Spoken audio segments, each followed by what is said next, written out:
आज का हमारा टॉपिक है human eye and its parts. So आज हम ह्यूमन आई और उसके पार्ट्स के बारे में पढ़ेंगे। आज का हमारा टॉपिक है ह्यूमन आई। जैसा कि आप देख सकते हैं, ये हमारा आई का डायग्राम है। डायग्राम के साथ समझाते भी चलेंगे, लेबलिंग भी करते चलेंगे। सो सबसे आउटर मोस्ट फ्रंट का पार्ट होता है आई का, जो ये वाली लाइन है। ये वाली लाइन जो होती है, ये होती है कॉर्निया। कॉर्निया, इसको हम कॉर्निया कहते हैं। कॉर्निया हमारी आई का आउटर मोस्ट फ्रंट पार्ट होता है, जो कि हमारी आई का लेंस का भी काम करता है 65 to 75%। मतलब ये है कि 65 to 75 जो परसेंट हमारी आई की फोकसिंग होती है, फोकसिंग पावर जो होती है वो कॉर्निया पर डिपेंड करती है। लेंस पे तो करती है, पर कॉर्निया पे 65 to 75% फोकसिंग पावर इस पर डिपेंड करती है, कॉर्निया पर। दूसरा हमारा पार्ट है स्क्लेरा। स्क्लेरा ये हमारी आई का टफ आउटर मोस्ट पार्ट होता है। टफ होता है तो हमारी आई को प्रोटेक्ट भी करके रखता है। यही शेप को हमारे को मेंटेन करता है। तो जो हमारा स्क्लेरा होता है वो टफ आउटर मोस्ट पार्ट होता है। ये हमारी आई को प्रोटेक्ट करता है। अब ये जो गैप दिख रहा है आपको, ये वाला गैप देख सकते हैं आप। इस वाली गैप में एक लिक्विड फिल्ड होता है, उसका नाम होता है एक्वस ह्यूमर। इसके बहुत सारे फंक्शंस हैं। एक्वस ह्यूमर के बहुत सारे फंक्शंस हैं। सबसे पहला फंक्शन है कि एक्वस ह्यूमर जो होता है वो हमारी आई वॉल, जो ये स्क्लेरा होता है, इसको एटमॉस्फेरिक प्रेशर से कोलैप्स होने से मदद करता है। कोलैप्स का मतलब है कि एटमॉस्फेरिक प्रेशर पड़ा तो दबने के कारण ये थोड़ी अंदर भी जा सकती है, क्योंकि ये मस्कुलर पार्ट है आई पूरा। जब यहाँ पे ये फिल्ड होगा तो इसकी शेप यहाँ से मेंटेन रहेगी। दूसरा इसका जो रोल है वो है लेंस को, ये क्रिस्टलाइन लेंस है। खाली लेंस भी बोल सकते हैं, क्रिस्टलाइन लेंस को और कॉर्निया को नरिशमेंट प्रोवाइड कराता है। जैसे हम फूड खाते हैं नरिशमेंट के लिए, इन दोनों के लिए एक्वस ह्यूमर खाने की तरह नरिशमेंट प्रोवाइड कराता है। ठीक है। और इसका तीसरा काम होता है विटामिन सी कॉर्निया तक ट्रांसपोर्ट करना। विटामिन सी जब ये ट्रांसपोर्ट करता है तो एंटीऑक्सीडेंट एजेंट का काम करता है ये हमारी आउटर मोस्ट कवरिंग के लिए। जैसे धूल मिट्टी वगैरह आती हैं तो उस टाइम पे ये काम होता है इसका। अब हमारा नेक्स्ट पार्ट आता है आइरिस। आइरिस क्या होता है? जब हमारी लाइट आंखों में पड़ती है, ज़्यादा तेज लाइट होने की वजह से हमारी आंखों पे जोर पड़ता है। आपने देखा होगा हमारी आंखों पे क्या पड़ता है? जोर। तो उस टाइम पे ये जो आइरिस है ये एक्सपेंड हो जाता है, ऐसे करके एक्सपेंड हो जाता है। तो जो ये हमारा पपिल है, इसको बोलते हैं, जो बीच का पार्ट बचता है वो है पपिल। पपिल का साइज छोटा कर देता है। तो जो लाइट एंटर होती है आई में, ऐसे करके रेज आ रही हैं 2-3, तो जो लाइट की रेज एंटर होती हैं वो लेंस तक सिर्फ थोड़े अमाउंट में पहुंचती हैं, ताकि हमारी आंखों पर जोर ना पड़े। स्लो इंटेंसिटी होती है, लो इंटेंसिटी होती है। जैसे कि रात के टाइम पे हमें दिखता नहीं है, उजाले से अंधेरे में जाते हैं, आपने देखा होगा, तो सबसे पहले क्या होता है, आंखों में दर्द तो नहीं होता पर सब ब्लैक दिखता है। पर थोड़ी देर बाद क्या होता है, थोड़ा थोड़ा विजन आने लग जाता है। वो क्यों होता है? क्योंकि जो ये आइरिस है ये पपिल के साइज को खुद तो कम होता है, और जो ये पपिल है इसके साइज को इंक्रीज कर देता है। तो ज़्यादा से ज़्यादा लाइट रेज जो है वो लेंस तक रीच कर पाती हैं। ठीक है।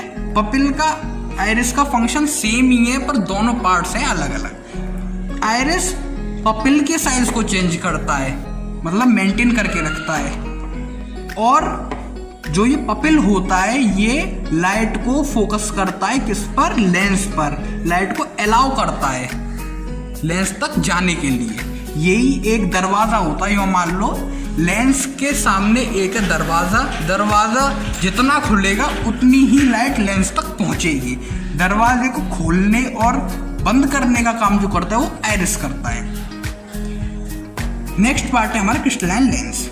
जैसा कि मैंने बताया था कि जो कॉर्निया होता है वो 65 to 75% लाइट फोकसिंग का काम होता है, जो कि लेंस का है। लाइट फोकसिंग का काम क्या है, रेज को मीट करना लाइट फोकसिंग कहलाता है। लाइट फोकसिंग का काम है जो 65 to 75% कॉर्निया कर चुका होता है। इसलिए ये जो लेंस है, ये लेंस लाइट फोकस करता है किस पर, रेटिना पर। ये रेटिना है, ये जो कवरिंग दिख रही है आपको, ये रेटिना हमारा बैकवर्ड पार्ट होता है, बैक में पार्ट होता है, जो कि ऑलमोस्ट 65% बैक पार्ट होता है आई का, उसको घेर कर रखता है। जब तक जो हमारी रेज हैं रेटिना पर मीट नहीं करेंगी, जब तक हमारा विजन क्लियर नहीं होगा। तो रेटिना का फंक्शन होता है किसी भी लाइट रेज को अपने ऊपर लेकर आना और उसकी इमेज बनाने के बाद ऑप्टिक नर्व्स के थ्रू, ये ऑप्टिक नर्व्स हैं, ऑप्टिक नर्व्स के थ्रू ब्रेन तक पहुंचाना। ब्रेन हमारा मेन पार्ट होता है, थिंकिंग पार्ट होता है, हमारा CPU होता है। जब तक कोई भी मैसेज ब्रेन तक नहीं पहुंचेगा तब तक हमें ना कुछ दिखाई देगा, ना कुछ सुनाई देगा, ना कुछ महसूस होगा। आई में जो होते हैं वो होते हैं फोटो रिसेप्टर्स। ये बायो का पार्ट है पर मैं बता दे रहा हूँ। फोटो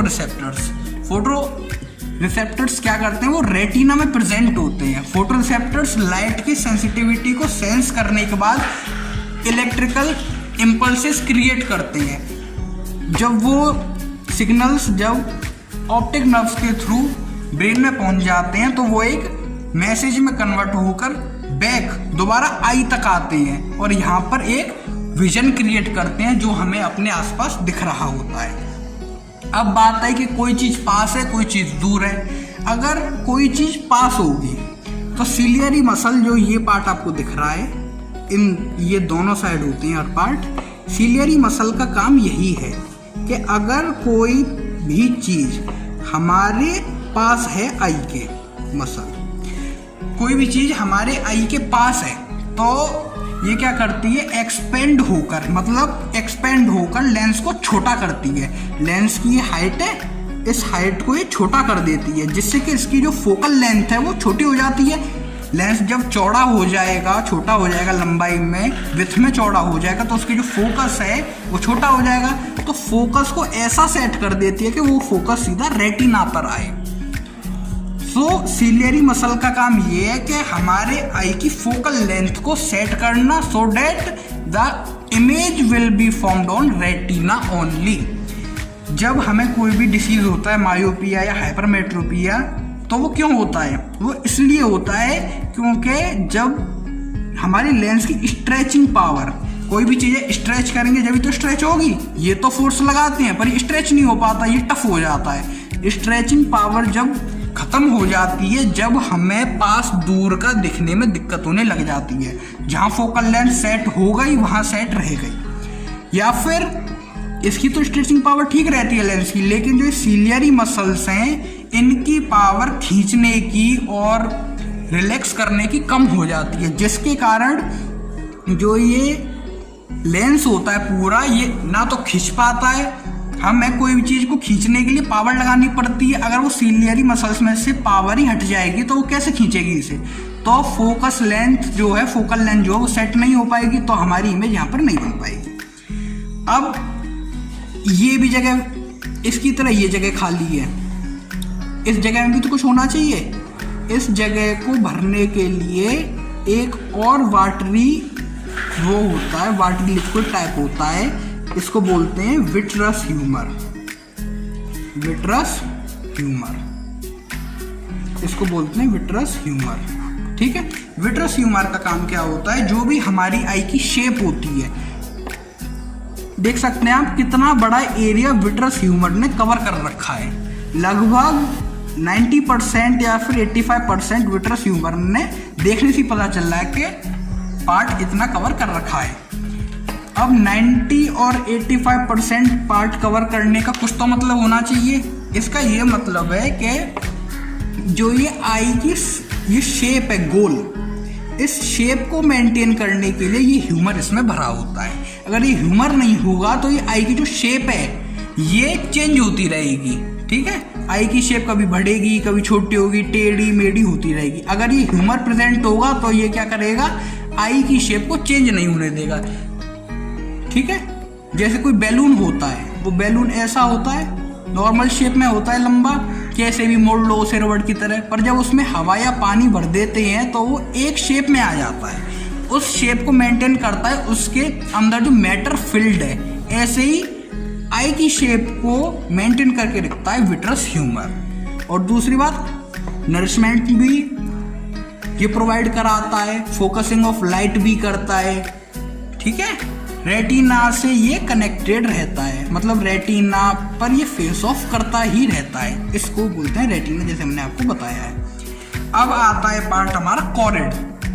कॉरिड एक साइड में, कॉरिड की जो मेजरमेंट होती है वो सेम नहीं होती पूरी आई में। ये दिख रहा है आपको साइड में ये लाइन पतली है, ये वाली लाइन, और पीछे आकर ये चौड़ गई है, दिख रहा है, एरिया बढ़ गया, ये बीच वाला ये एरिया पूरा बढ़ गया है और साइड में पतला हो गया है। तो इसका क्या मतलब है कि साइड में जो कॉरिड होती है वो होती है, इस साइड में कॉरिड होती है 0.1 mm की, ठीक है। ये क्या है, कॉरिड।